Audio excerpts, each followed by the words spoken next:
Example number 2. I'm going to kind of assume, but you can do this, as we already know, we can do this in 2 different ways. You can distribute, and then you could solve a 2-step equation, or you can just choose to get rid of this -5. I'm going to assume that maybe you guys are all trying to avoid that first step of having to distribute it through. So if I avoid that distributed through, we're going to divide by -5 here and divide by -5 here.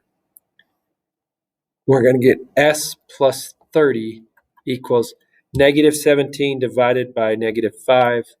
It's going to give us 3.4. A negative divided by a negative is a positive. So we get 3.4. Okay, so then we can minus the 30 and minus 30. So we know our answer should be a negative answer because there's -30 and there's only a positive 3, so there's more negative, right? So we can line these up and do 30 minus 3.4. I'm going to put a decimal in there.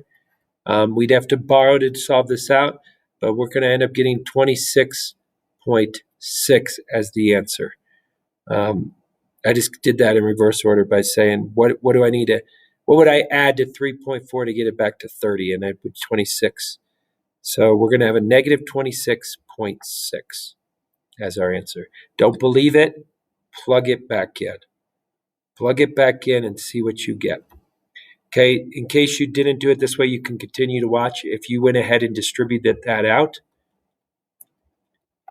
you could see what your solution would have been. So you distribute the 5 across, you get -5s. You get a -150 equals -17. You're going to add 150 to both sides. Again, we have to understand our integer operations here. If I've got positive 150 and a -17, the positive is going to win out. So this is really just like 150 minus 17, and that's going to give me my answer down here, and that's 133. Okay, I have still a -5s over here equals 133. So we're going to divide by -5, and we're going to divide by -5. So these cancel each other out. We just get 1s. And then 133 divided by a -5, positive divided by a negative is a negative. And then 133 divided by 5 is 26.6. You get the same answer as what we got over here.